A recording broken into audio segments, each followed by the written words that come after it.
Join the Rotary Club of Neepawa for Rotary Presents, a twice-monthly presentation and Q&A with a different guest about topics at the heart of Neepawa.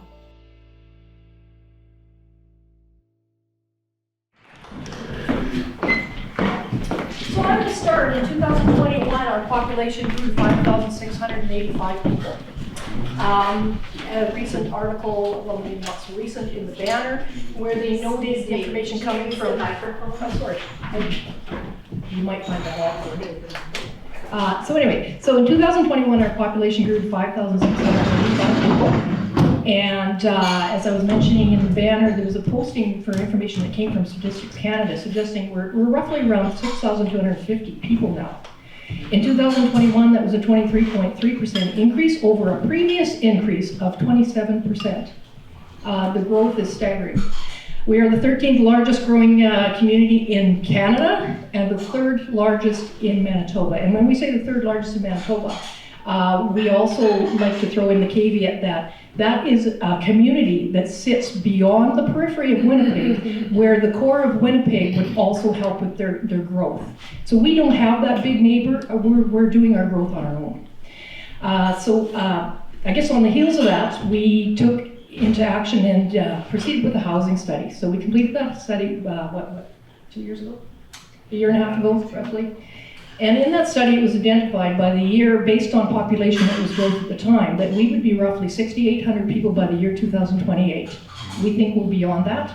It also said, though, that we would, including the shortage of housing that we currently have, we would need 460 new dwelling units by the year 2028. So that's fairly significant. We took a look sitting at council, what do we own for land? We flogged everything we possibly could. And of course, a lot of those, much as there was some opportunities there, then you look at affordability, you look at extending services and the cost of those things, it is very difficult task to actually accommodate these things. So last year, probably this time of year last year, we reached out to everybody in Neepawa's core and a few beyond and said in a letter, anybody interested in developing their property for any reason in Neepawa, we would like to talk to you. We didn't say at that time that we wanted to specifically develop it. We didn't say we wanted to buy it. We just said, come and talk to us, because maybe there's opportunities that can be created. And at that time, we were hoping that the Housing Accelerator Fund would help us with those opportunities. We were unsuccessful in getting those monies, which is unfortunate. So we still planned, we still went ahead, and we decided we are going to make this happen. Very similar to what we did on the CN property, where we developed the housing over there, and you'll notice all of the lots are big uptake on those lots. So anyway, the first 5 people we heard of over on the west side of Neepawa, all collectively and contiguously together, were the people we ended up buying property from. We weren't necessarily planning on buying, but they were interested in selling, so we sat back down and discussed that. And we said, we can't not afford to do this. Over the years, we have many, many people that come and, we'll call them tire kickers. Some are serious, some are not. But the bulk of the conversations we have with developers, they don't want to put in the sewer and water. They don't want to put in the roads. They don't want to deal with streetlights or hydro. So we made the purchase of 320 acres of land on the west side of Neepawa. We call it Project 320. And what you're going to see is basically phase 1 of that particular project. It involves 58 acres. So we had our open house, as was mentioned by Pam earlier this year, and the interest is phenomenal. People, walk in almost daily, weekly. They want a lot, but we're not at that point where we can sell them. So what we've done is we have not filed a subdivision application at this time, and not that we don't want to. We're currently working on the subdividing. Where's our map? Right there. Okay, so probably you can't see this. There's a little triangle, or maybe you can on there. We're still trying to close up the subdivision to get that little triangle piece of land into our possession and get title. Once I have that, it's actually at the lawyers right now for registration. Once I have that, I will file a bigger subdivision for the full 58 acres. But the hesitancy of not filing that doesn't mean we're not working on that. Having done the CN subdivision for the 41 acres before, we know exactly what they're going to tell us. We know what we're going to be required to do. So we're a good percentage of the way through design on sewer and water. We've already talked to highways. We're starting our traffic impact study. We're working on our drainage plan. So when we put that subdivision application in, then all of those things that took all of that time during the CN subdivision, which was roughly 3 years, half of that's going to go away. We figure we can pull this off in a little better than a year. So maybe I'll let Denis speak a little more about the sewer and water and things. Colleen mentioned, this design came about pretty quick.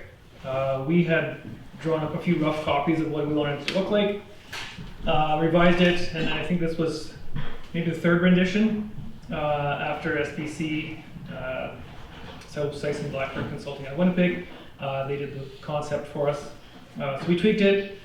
We listened to some of the open house feedback, which indicated there were some lots that were requested to be a little bit bigger. So we deleted 8 and then kind of conjoined some, merged them, switched them to duplex, fourplex. So I think we ended up having, I think 192 single-family residential homes in here. And then if we look at the multifamily portion of that, I think we can maximize out at 220-ish, somewhere in there. So that's assuming we fill every square inch of a multifamily lots, because there is a pretty big rectangular in the southeast corner. And then we have 2 big blocks kind of just west of Neepawa Plumbing and Heating right now. There could be large apartment blocks. So with all that data, we've kind of compiled it together, done a few different digital models of what kind of capacity we required for lift stations. So the lift stations optimistically will go in this year. We're planning to put 1 in the green space park, kind of northwest of Neepawa Plumbing and Heating again, where we have a parking lot already created there. And then right now the storm sewer has been, we'll say a 33% design, and then likewise for the sewer design. The water's gonna be a little easier because we're not worried about grade, just about size capacity, so we'll run it in the models and figure out the capacity on that. There's gonna be no commercial on this development, it's all residential. So either single family or multifamily. But components we're designing for right now are obviously a distribution system, a collection system, and a storm system. We're in early talks with Manitoba Hydro about a streetlight design and infrastructure servicing. So as Colleen mentioned, this is phase 1, but this phase 1 will be broken into 3 components. So we'll see the uptake, how it goes. We'll starting from east to west, and then we'll move on to the northern side of the forest area that we're going to leave as green space. So 3 phases within the first phase, essentially. And then if we fill it up, then we've got to go stretch into the other 320 acres and see what's residual left there. Street names were all selected are based on prior mayors that are deceased already. So we looked back in our old history books, found all mayors that didn't have any acknowledged streets in their name, and then went through the names. Hopefully there was no criminals in the group we didn't know about. But yeah, we picked all that stuff out. I don't know, so you may notice the 2 water features on the green space. So not just aesthetics, we have to do storm water collection and calming ponds. So whenever there's a storm event, we have to capture that water immediately off the street and calm it, let it rest for a little bit, and then it'll have a slow seepage down the drains out through town and up to the northeast out of the community. We can't just give it an express route out. So for the most part, those will probably be dry ponds, and then we'll see what kind of flood events they show up as. We've done early geotechnical drilling. I think we've drilled about a dozen holes already, so that we can aid with street design and move along from there, as well as anything that might red flag foundation design. So yeah, another piece of this is that we really don't think there is any major industry or pollutants or environmental requirements, so there's no gas station on it. So that's pretty exciting. Or fertilizer plant. Minor little grain bin, a few wells, but nothing of major significance. We were flagged in the fall through the province on early discussions when we filed an initial subdivision that Colleen was talking about for that weird triangle that the Culverbergs division owns, where Freezer Co's dry goods are stored, or highlights for dry goods. In that component, they're LiDAR mapping, so they just looked at a LiDAR image, looked at all the colorfuls, looked and saw that there was a bit of a drain and a dip, and they thought maybe that was an encampment or a settlement 1,000, 2,000 years ago. So they flagged us for historicals research. What was the term of it? Historicals? It was a heritage resource assessment. Yeah. So we had to go look for some skulls and arrowheads and whatever else might have been on the ground. So we ended up digging 100 holes. My hand. In this 58 acres. Yeah, it was miserable because that ground was very hard. They were big holes too, so it was, 40 by 40 by 40 centimeters, so it was enough They went to dig miserably hard dirt. Not a thing. I couldn't even show you a cool rock we found. There was nothing. Not a piece of garbage, not a bottle cap, not a cultivator shovel, like nothing. Which is good news. I couldn't believe we didn't find a thing. Not even a piece of glass. Like, literally nothing we found. And 100 test holes. So that report came back clean, so we can process along and proceed. We've already started the initial drainage reports because it's going to be an automatic that we're going to have to do for the subdivision of this size. Same with the traffic impact study. So they'll determine if we're going to have to do any upgrades to Highway 5 at Gill Drive intersection, but also at Highway 16 and Gill Drive intersection there. So the Home Hardware intersection as well. So we'll see if they deem any upgrades there based on traffic volumes and flow. We'll model that stuff. That tender has not been awarded yet. We're still compiling some. Apparently they're super busy, so we're getting a little slow getting some folks in. But I would anticipate the next 1 or 2 council meetings will probably have that on the agenda for review. I don't know. Anything else you'd like to add? Denis can correct me, but just for your idea of the scope of this, we're talking to service it somewhere around 15, 16 million. Higher. Higher? 18. Oh, this has changed. 18 million. So yeah, that's why we can only chew on pieces at a time and build the infrastructure as it exists inward and move it outward. So we're hoping everything will line up nice and the stars will align and the grant funding might come forward from the province or the feds, but we're flogging every grant available there is to see if they can assist us with this. And Denis had mentioned about sewer, and you said it would be a lift station. Do you have to do a force main all the way to your lagoon system, or can you tap into one that is already in existence? So we designed the force main that's running down Highway 5 North, and it takes the express road down Hill Road all the way to Lagoon for this exact reason, so that we could tie other distribution systems into it, or sorry, sewer force mains into it. But the negative to that is that single-family low-pressure pumps would never be allowed onto them because they just don't have enough oomph to go in there, and we were always fearful. The engineers don't want to allow anyone the opportunity for a full force main or a lift station to pump back into a residence and screw their system up. So the system we did build and have, yes, we can tap into it, so we're fortunate that way. And how about, where does the stormwater from your ponds go? So it'll go right into this natural drain that's already there. It'll exit and cross the highway just kind of by the Just south of the Baptist church? correct, yeah. And then it meanders along, we kind of altered it so it'll go along the old rail line north to Commerce Street, and then it kind of crisscrosses, Okay. like I said, into a northeasterly direction that way.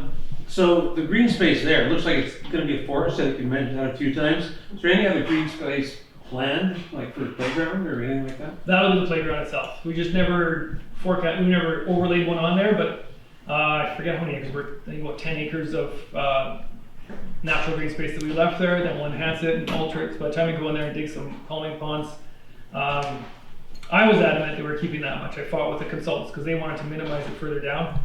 And I said, we're not Winnipeg, we're going to leave green here. So just to be clear, under the planning authorities, there is a requirement for roughly 10% of green space on a large subdivision. This is well more in excess of that because we recognize that we're trying to create a little neighborhood feel.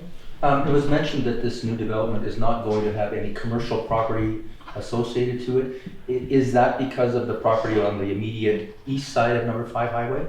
Is that commercial? well, that and the needs is that we need residential right now over commercial. We've got still commercial lots for sale and available. So the dire need is that we really want to push for residential. We also have the remaining residual to 320. So if we had to push some commercial into that, that could always be a discussion later on the council would have. We already rezoned to, is it heavy industrial? Heavy industrial on the North side of the rail. So between Hurl Road, east-west, like in the very north tip of the quarter section, that portion's all been rezoned as heavy industrial.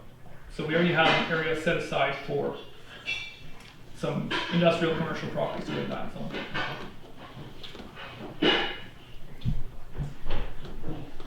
Forgive me if I miss it, but how many lots on this map here? I think it was 192 residential lots, and then plus the multi-family ones.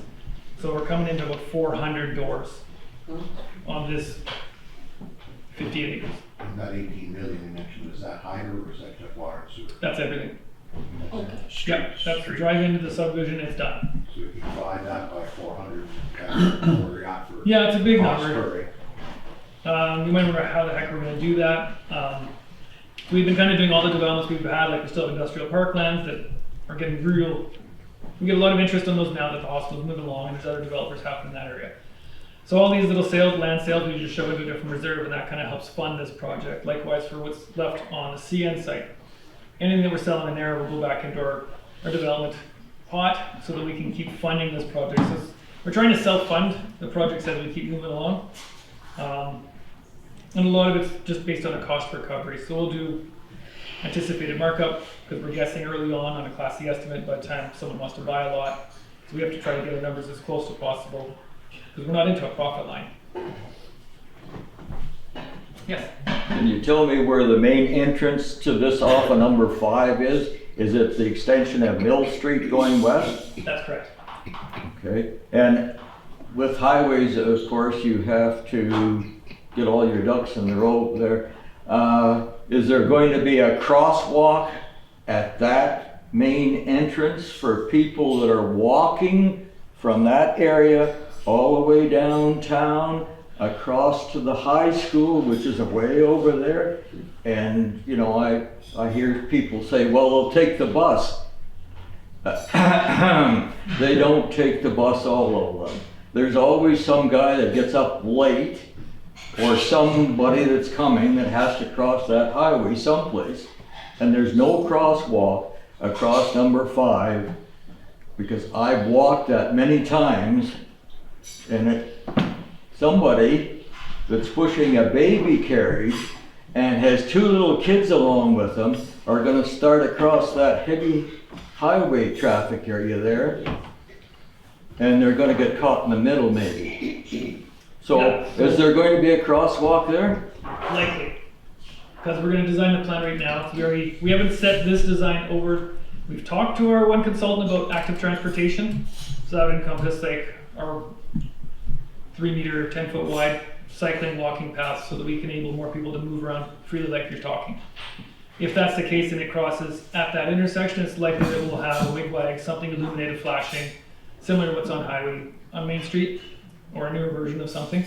But the plan is definitely, we want to see more people walking and cycling and either those annoying electric scooters in the right case, in the right place, working.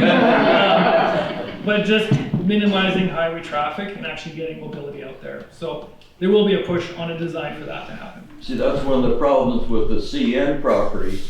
If they go in, and if you get in the center of the CN property, you either have to walk to the north end or you have to walk to Mill Street, because when they get all this new development along Crocus there's no pathways through there that I know of. Well, good news. And They're designed and they were next stage based on coming in, so. This year, I think. Yep. We're in the budget for this okay, year. as long well, as that's we can fine. get it I'm in still there, looking for that. The other point I'd like to make is you say you're putting your storm stuff into that natural drain, and it goes down the old CN ditch and goes under Commerce Street.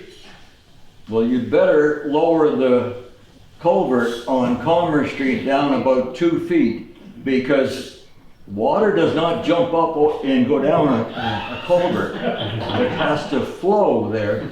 And right now, that's the best mosquito place there is in Neepawa. Fortunately, what I have to do is I have to get CP to put a lower culvert in, which is the high point. It's restricting a lot of stuff there. Well, that's on Commerce Street. That's where the culvert is, underneath Yeah. Commerce Street. And is there going to be entrance off Commerce Street to this development? That's in a further design. So we haven't gotten to that design yet on the north side. We're just working on the south side first. But there'll have to be another form of entry. We'll just need one based on the subdivision. You have to keep in mind, this is stage 1 of several stages. We're only doing 58. 58 acres here. We purchased 320, so you Sometimes won't afford the ducks tax. and roll a long Oh, way we are, ahead. trust me, we are.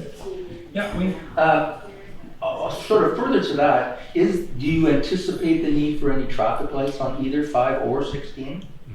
I would say it's gonna be likely, but that traffic study will tell us. But what we say and what the province says are two different things. I will just speak to without any great detail, for example, of the hospital and of course the new school that's going out there. Their projections are projecting way out to 2037. They want to see things in place first before they understand if there should be any changes.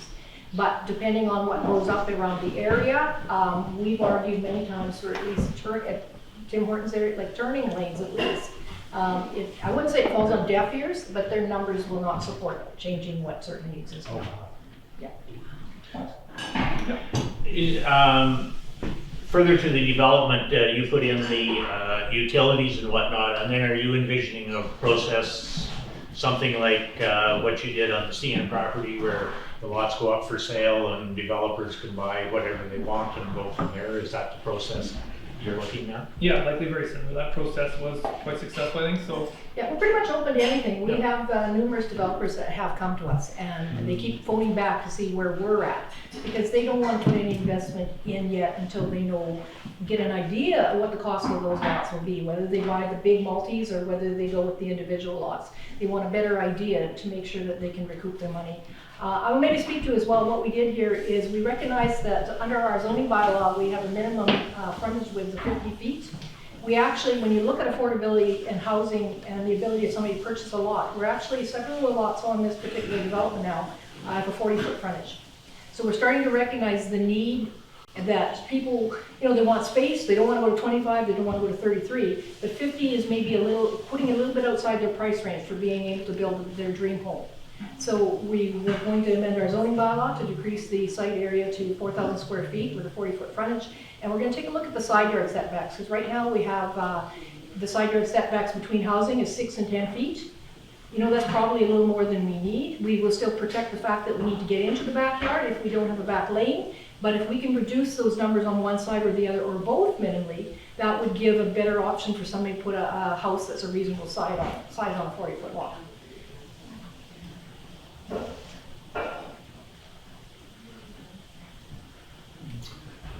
What would a serviced residential lot in Brandon run at? Do you have any idea? $100,000? Under 120? Yeah, under 20. Just the lot? Yes. Oh, there goes my dream home. And I would propose that's probably a 40 or a 50. Brandon's actually reducing their frontage lots down to some 25s and some 33s even. So, I don't have any up-to-date information, but at that time, yeah, easily 100, 120.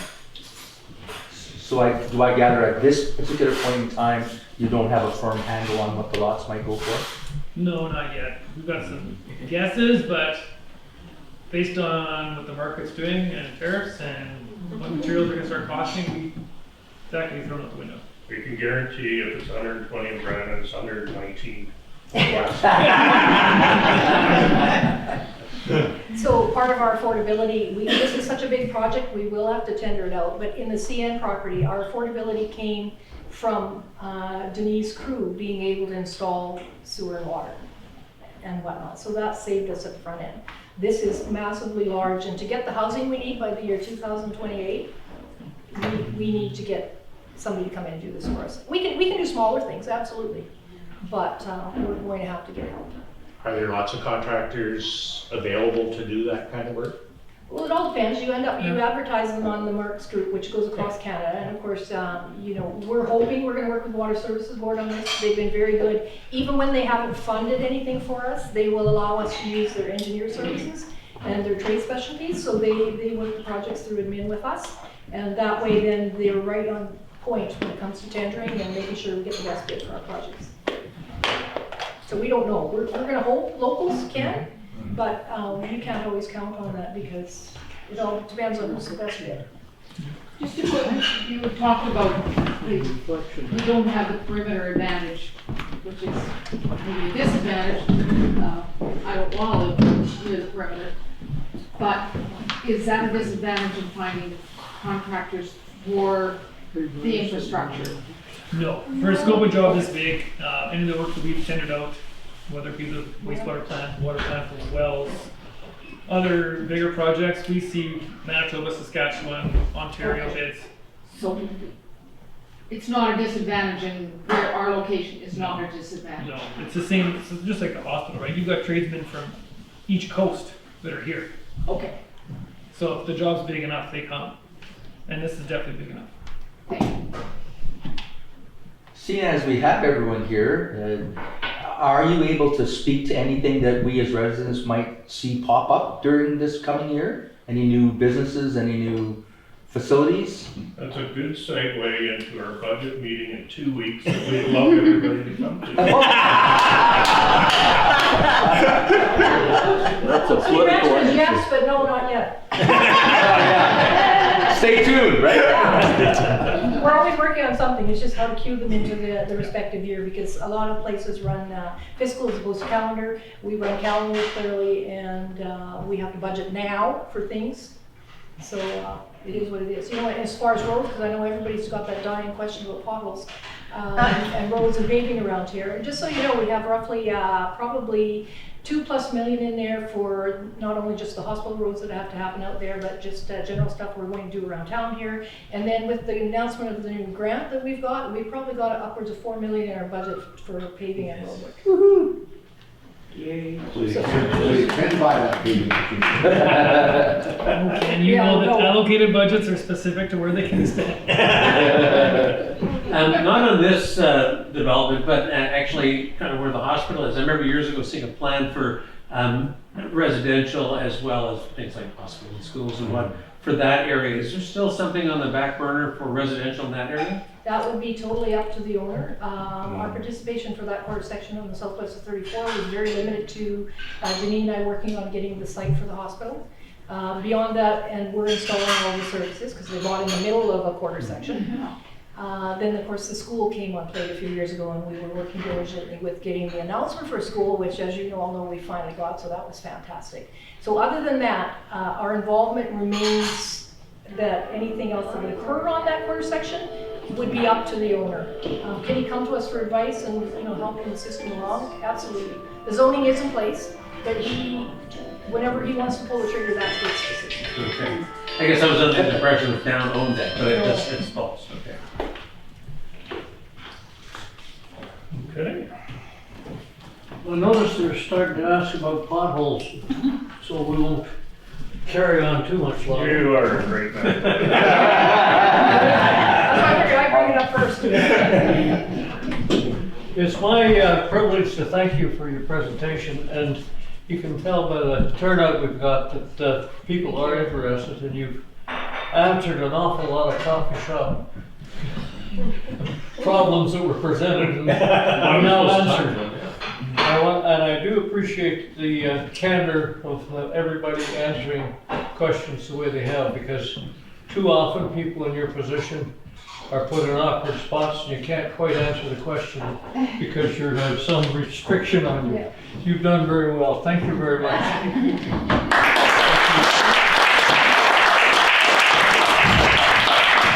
Could you stand on either side of this?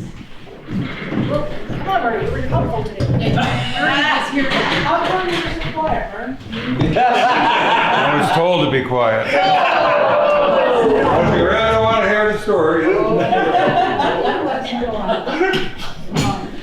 There's first time for everybody. He's moral support.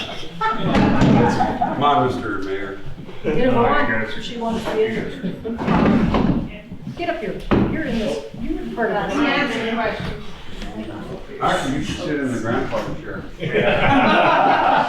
And shove in a little closer there, you guys. Oh, good, yeah. You've got to be friendlier than that to one another. Yes. Thank you. Thank you. So I'm serious, if anybody has questions or just wants to come downstairs, we're up there, like, our doors are open all the time, and we love when somebody asks, as opposed to somebody pointing fingers at us. Tough question. Where's your tough question you were going to ask? Oh, I think you kind of answered it. Yesterday I was asked by somebody, how come new developers aren't doing this rather than the town? And in terms of the water, the sewer, the hydro, the streets, why is the town doing it, why is the developer? Did everyone hear that question? Yep, no. Okay, so his question was, why are we doing it and not a developer coming in Second-hand question. to do it all for us? And years ago, when we were marketing the CN property, we had a gentleman, I forget his first name, was Mr. Fair, came in, he's since passed. And he came in, he looked at our project at CN site, went through all the analytics of it, and determined the math didn't work. And then he agreed to come over and explain to us why the math didn't work. And his simplest answer was, we're too high risk. You go, why high risk? It's simple. We're not Winnipeg, we're not Brandon. We don't sell out within 6 months, 3 months, instantly, right? Where there's maybe 1 or 2 lots being carried.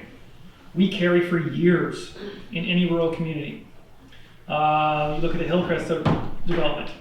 Fantastic place, but it took Dawn decades to finally sell it. There's still a few residual lots in the last phase. He even has another phase that was marked on the maps that they haven't even gone to. So that is the short answer of it. High risk, just because you're going to kill a developer with carrying costs. Yeah. They just cannot, doesn't matter how deep your pockets are, you're not making your money back as a developer on a project like this. So any rural town thinking they're going to attract a developer, you're waiting a long time. Thank you for that. I was asked this question by a fairly young person who was very involved in the community. It was a genuine question, so thank you for providing a very genuine. The other thing is, once there's title on the lot, taxes go on the lots.